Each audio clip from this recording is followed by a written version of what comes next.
Buen día, alumnos del Colegio Privilegio. En esta ocasión vamos a desarrollar la teoría con respecto a lo que llega a ser tipología textual en el curso de razonamiento verbal.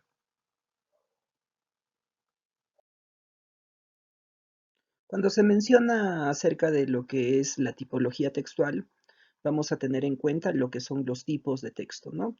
Tratando de subordinarnos a la temática que considera nuestra principal casa de estudios, conocida como la Universidad Nacional del Centro del Perú, ¿no? Para su ingreso a esta universidad. En primer lugar, vamos a desarrollar lo correspondiente a lo que llega a ser el texto narrativo, el cual va a tener un conjunto de características desde este punto de vista, ¿no? Primero, para reconocer un texto narrativo, debe de pertenecer a la ficción literaria, ¿no? Eso quiere decir que pertenece a la literatura. Sobre todo acá se van a presentar de manera clásica lo que son cuentos, partes de un cuento o también partes de una novela, ¿no? En ese género narrativo.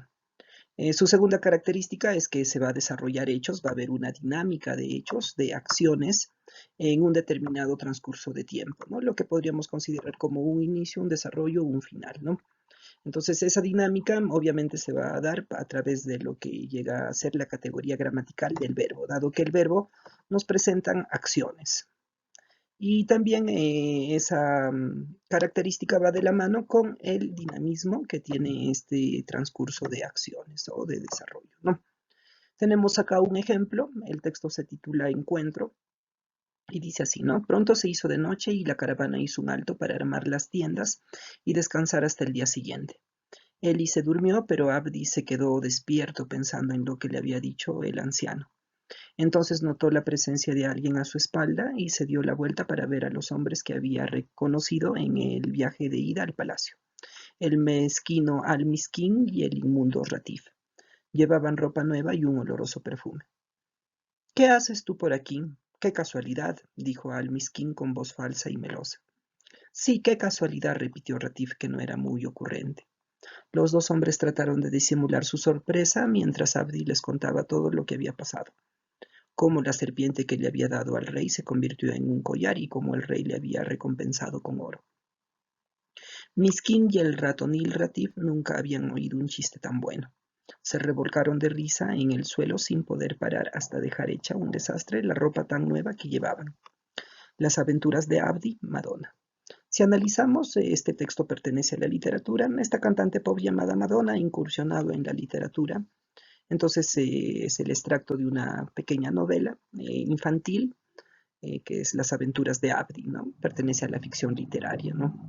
Vamos a observar que hay presencia de hechos, de acciones que tienen los diferentes actantes, ¿no? Que puede ser en caso de Eli, ¿no? También el caso de este personaje llamado Abdi, y que se encuentran, ¿no? Hay acciones con estos otros personajes que son Al-Miskin y Ratif, ¿no? Entonces, y vamos a observar presencia de diferente dinamismo a través del verbo, ¿no? Dijo, repitió, trataron, disimular, contaba, entonces se convirtió, ¿no? Hay presencia de bastantes verbos, ¿no? Que esos verbos otorgan acción narrativa a este texto, por lo cual se considera su tipología textual como un texto narrativo.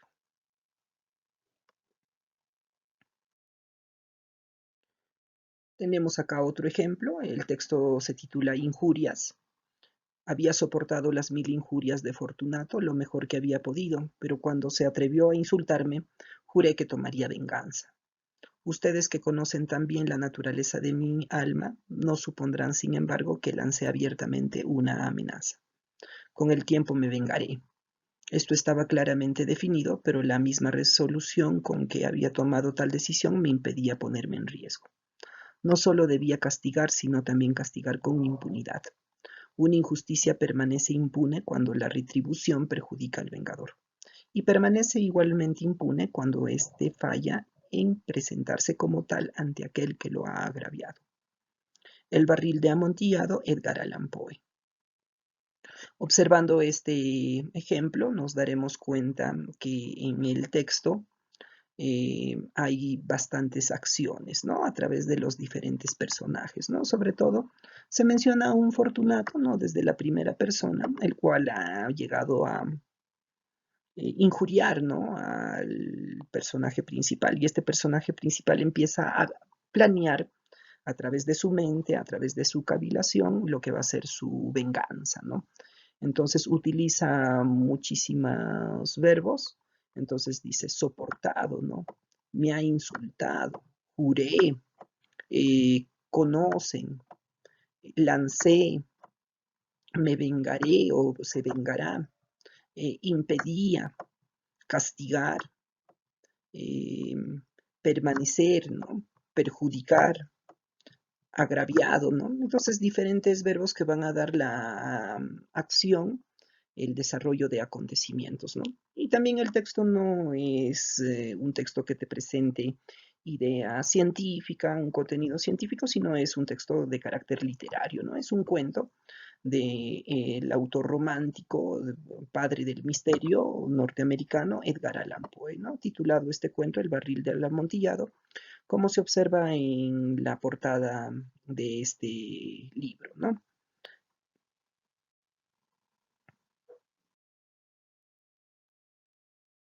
Acá se presenta el texto descriptivo, que también va de la mano con el anterior tipo de texto narrativo, debido a que en sus características también pertenece a la ficción literaria.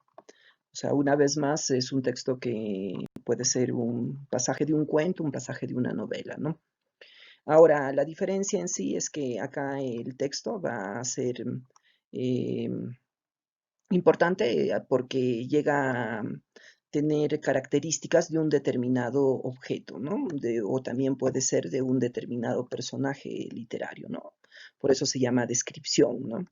Entonces ya no va a girar en torno al verbo, sino va a girar en torno al adjetivo, debido a que a esta categoría gramatical tiene como función llegar a describir un determinado elemento, ¿no? Calificar. Y obviamente también esa descripción va a ser de un carácter estático, ¿no? Esa descripción va a tener esa característica, en cambio el narrativo era mucho más dinámico a través de hechos, ¿no? Tenemos acá un ejemplo. El texto se titula Dragón Blanco, ¿no? Dice, era una esfera transparente del tamaño de un cascabel, colgaba de un árbol de tréboles de cobre en el corazón del valle nocturno. Entre los viajeros el árbol era conocido porque su follaje de tréboles ensortijados, sostenido por finas y alargadas ramas, ofrecía un cobijo luminoso en la oscuridad de aquel valle. Ahí en ese paraje falsamente soleado se podía al fin descansar de la noche permanente, ¿no? El dragón blanco y otros personajes olvidados, Adolfo Córdoba, ¿no? Acá vemos el título del libro que pertenece a la ficción literaria, ¿no? En su género de literatura infantil, y se hace la descripción de un objeto fantástico, de un dragón blanco, ¿no? Entonces, de sus diferentes características, pero sobre todo ya en este texto observamos que hay el objeto de ser el árbol, ¿no? Y al árbol lo están describiendo, ¿no? Lo que se considera como una especie crinográfica, ¿no? Entonces, a tenerlo presente. Y también observamos diferentes características, ¿no? Es transparente o una esfera transparente, es fino, es alargado, ¿no? Eh, Tiene un cobijo luminoso, ¿no? Entonces, en un paraje falsamente soleado, ¿no? Hay la presencia del adjetivo, sobre todo.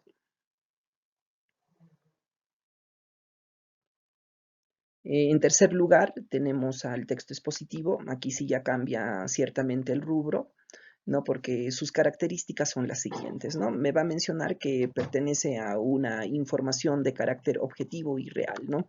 Esa información ya no es de carácter literario, sino que está relacionado con una determinada ciencia, como se menciona, ¿no? Y también dirige lo que llega a ser la investigación, ¿no? Eso quiere decir que está relacionado con la ciencia, ¿no? Ya son hechos, situaciones de temática científica, ¿no? Tenemos acá un ejemplo, vamos a leer este texto, se titula Holanda. El reino de Holanda está integrado por los territorios de Holanda propiamente dicha y los de Surinam o Guyana holandesa, Antillas holandesas y Nueva Guinea holandesa. Un estatuto promulgado por la reina Juliana en 1954 regla las relaciones entre la metrópoli europea y los súbditos antillanos. Cada parte guarda total autonomía. pero existe unión en torno a la corona, en un pie de igualdad para asistencia mutua y protección de los intereses comunes. Gran parte de la prosperidad holandesa debe-se a la explotación de las riquezas naturales de sus territorios ultramarinos, especialmente aquellos ricos en caucho y petróleo de la órbita oriental. Después de la Segunda Guerra Mundial, antiguas posesiones coloniales aspiraron a la independencia y así separándose de la metrópoli de Sumatra, Java y Madura, y se constituyó la República de Indonesia. Empero ello no arredró el espíritu emprendedor de los holandeses. Su misma reina proclamó el colonialismo muerto y reconoció las aspiraciones de los indonesios. Entonces, si nos damos cuenta, el contenido está relacionado a un tema que es real, objetivo, ¿no? Que es el caso de este país o reino de Holanda, ¿no? ¿Pertenece a una determinada ciencia? Sí, es importante poder ubicarla, ¿no? Debe ser relacionado a la geopolítica, a la geografía, quizá también a la geografía económica, ¿no? Pues nos está mencionando características geográficas de Holanda y también características de corte económico. Y dirige investigación, esto quiere decir que puede servir para una investigación bibliográfica con respecto a esta ciencia, ¿no? Y también la persona que ha llegado a escribir, a crear este texto, también está relacionada con esta ciencia de investigación geográfica, ¿no? Entonces, por eso le consideramos un texto de carácter expositivo en su tipología. Acá tenemos otro ejemplo, el texto se titula quinoa, ¿no? Nos dice lo siguiente: la quinoa es una planta anual herbácea de hasta 2 metros de altura. Se le denomina pseudo cereal porque botánicamente no pertenece a los cereales tradicionales como el trigo, cebada, maíz y el arroz. Pero debido a su contenido alto de almidón se la usa como si fuera un cereal. Botánicamente se la puede describir así: su raíz es pivotante, con muchas ramificaciones y alcanza una profundidad hasta 60 centímetros. Posee un tallo principal de ramas secundarias o sin ellas. Es de forma cilíndrica a partir de las primeras ramas y termina en una inflorescencia. Alcanza una altura entre los 50 y 250 centímetros. Sus hojas son de diversos colores, verdes, rojas o moradas. Sus flores son pequeñas y carecen de pétalos. La semilla es pequeña, aproximadamente de 2 milímetros de diámetro y 1 milímetro de espesor. Su color puede ser amarillo, café, crema, blanco o translúcido. Catherine Palma Fernández.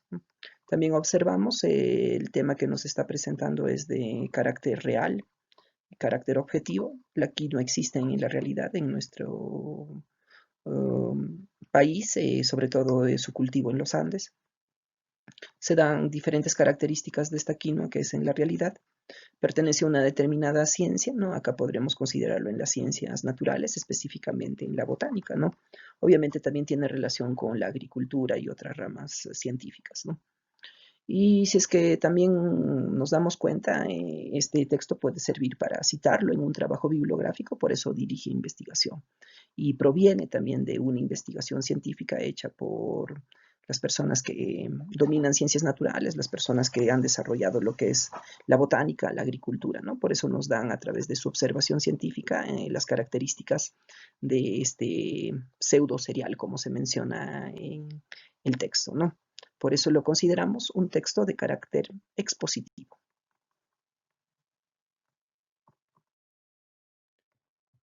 Otro tipo de tipología corresponde a lo que llega a ser el texto argumentativo, ¿no? Este texto va a tener las características, nos va a presentar argumentos, eso quiere decir puntos de vista, opiniones acerca de un determinado tema de carácter controversial, ¿no? Se va a presentar para un debate, eso quiere decir que puedes estar a favor o también puedes estar en contra de acuerdo a esa opinión que se está planteando en este tipo de textos, ¿no? La superestructura básica es que va a presentar una tesis, que es la idea principal de esta opinión, y los argumentos los cuales defienden a la tesis que se pone como planteamiento, ¿no? Un ejemplo, acá tenemos un tipo de texto argumentativo que es un dialogante donde hay dos opiniones que se están presentando mediante un debate, ¿no? El índice dice: yo soy el dedo más importante porque toda la fuerza de la mano se concentra en mí. Si alguien quiere apretar botones, empujar algo o rascarse una oreja, necesitará usarme. El pulgar menciona: las funciones que tú realizas podrían ser hechas perfectamente por medio anular. En cambio, yo soy indispensable para que la mano pueda agarrar cualquier cosa. Sin mí, la mano no sería lo que es, ¿no? Entonces, de una manera controversial, dos em, supuestos personajes llamado índice y pulgar que simbolizan lo que llega a ser partes de nuestra mano o tipos de dedos, van a llegar a presentar cada uno su punto de vista acerca de quién es más importante, ¿no? Y cada uno va a defender su propia tesis en este debate con sus determinados argumentos, ¿no? Por eso se le considera un texto argumentativo. Tenemos también al texto periodístico, el cual va a tener las siguientes características, ¿no? Primero va a presentar hechos que son reales, pero que están relacionados con hechos actuales, ¿no? Que se están sucediendo en estos momentos, que son contemporáneos, ¿no? Su difusión se va a dar en un determinado medio de comunicación, ya sea un periódico, una revista que sea escrita, o también puede ser una revista en otros medios, ¿no? Virtuales, electrónicos. Y también tiene una determinada superestructura textual, ¿no? Tenemos acá un ejemplo, nos dice Loreto Ucayali, Sierra del Divisor celebra su cuarto aniversario como parque nacional y ya tiene un plan. El área natural protegida Sierra Divisor, ubicada en las regiones de Loreto y Ucayali, celebró ayer su cuarto año como Parque Nacional de Áreas Naturales Protegidas por el Estado, CERNAM. Esta importante fecha coincidió con la aprobación de su Plan Maestro, un documento de gestión que plantea los lineamientos a seguir para la conservación y protección de toda diversidad biológica, geomorfológica y cultural que congrega la única zona montañosa de la selva baja peruana. El día estuvo acompañado de diversas actividades como charlas ambientales, concursos de dibujo y pintura, desfiles, presentaciones artísticas y una exposición fotográfica. La República, 10 de noviembre del 2019, ¿no? Acá vamos a observar que son hechos que están sucediendo en la actualidad. Estamos en el año 2020, pero también es un hecho que podríamos considerarlo contemporáneo, ¿no? Hay otra pista que nos menciona el medio de comunicación en el cual se está presentando este texto, que es La República, que es uno de los importantes periódicos que existen en nuestro Perú, ¿no? Claro que también es controversial su contenido, pero bueno, es un periódico de carácter formal, ¿no? Eh, y luego también podemos observar que tiene una determinada superestructura. ¿Qué quiere decir ello, no? Observamos en esta parte superior lo que considera Loreto Ucayali y se le conoce como una volada. Entonces, o también llamada antetítulo, ¿no? Luego lo que está en negrita, que dice Sierra del Divisor celebra su cuarto aniversario como Parque Nacional y ya tiene un plan, le consideramos como el título. Después hay en otros textos donde se va a presentar en tipografía sobre todo cursiva, eso quiere decir inclinada, una extensión que le vamos a llamar postítulo, ¿no? O bajada, gorro, le mencionan también, ¿no? Que acá el texto no lo presenta, pero no hay ningún problema. Hay algunos de estos elementos de la superestructura que no se van a presentar también, ¿no? Entonces, pero luego observamos esta primera zona ya del contenido, que es una especie de resumen, que le consideramos como entrada o lead, ¿no? Y la última parte, que ya es ya mucho más gruesa, mucho más de contenido, es el cuerpo, ¿no? Entonces tiene esa superestructura, tiene esas partes, es un hecho actual, y aparte de ello proviene de un medio de comunicación periodístico reconocible. Entonces, por eso vamos a considerarlo su tipología como un texto periodístico.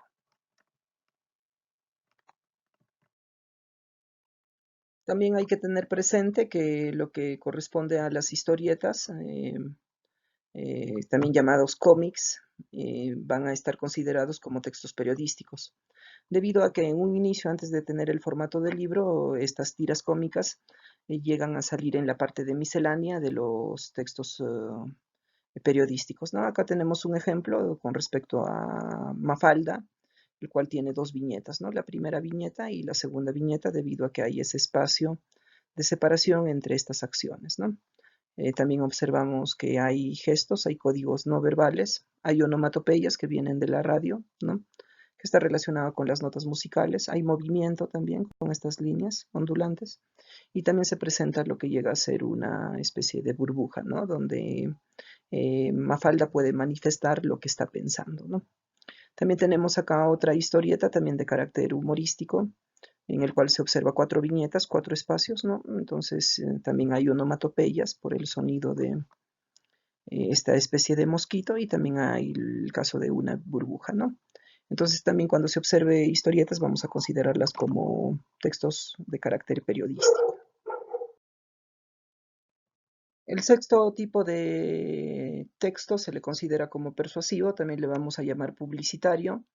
Acá vamos a tener presente que según la teoría para Universidad del Centro, son textos que tienen un carácter publicitario y va a estar relacionado con la interpretación de imágenes, ¿no? Afiches, imágenes que nos dan un determinado mensaje, ¿no? Tenemos acá dos ejemplos. En el primer ejemplo tenemos una imagen que es específicamente relacionado a un afiche que está teniendo como tema lo actual, ¿no? La situación de la protección en este sistema de pandemia ante el COVID-19, ¿no?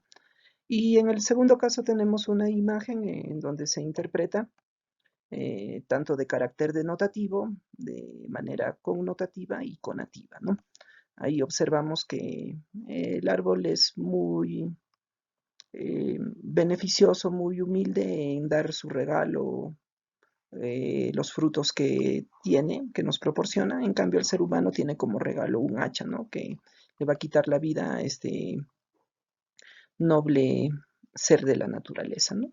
Entonces, a ello vamos a considerar como textos de carácter persuasivo. Y en último lugar vamos a considerar al texto que es instructivo, ¿no? El texto instructivo va a tener como características, nos va a presentar paso a paso diferentes indicaciones para alcanzar un determinado fin o un determinado objetivo, ¿no? Acá presentamos este ejemplo, pasos para construir un texto informativo. 1. Reconoce el tipo de texto. 2. Si es un texto expositivo informativo en general, presentará la siguiente estructura: presentación, cuerpo y cierre. 3. Identifica con llaves estas partes de la lectura. 4. Analiza cada una de las partes. 5. Observa cómo están organizadas estas partes al interior del texto. 6. El inicio puede ser muy variado. El autor pudo haber empleado una anécdota, una descripción, una comparación o preguntas para introducir el tema. 7. El cuerpo de desarrollo suele seguir el esquema de cajones, es decir, desarrolla de manera ordenada los subtemas. 8. El cierre suele ser un resumen de lo expuesto, pero también puede ofrecer conclusiones, recomendaciones o una posición personal. 9. Subraya las ideas más importantes de cada parte o resúmelas por escrito en los márgenes. Analizando este tipo de textos, ya en el título mismo nos está mencionando que hay instrucciones que se van a seguir paso a paso, ¿no? ¿Cuál es el fin? Construir un texto que se considere informativo, expositivo, ¿no? Y en su contenido nos va a mencionar 9 pasos para llegar a redactar este tipo de texto llamado informativo. Por esta razón, el texto que se está presentando le vamos a considerar instructivo debido a las indicaciones que nos presentan para alcanzar un determinado fin, un determinado objetivo.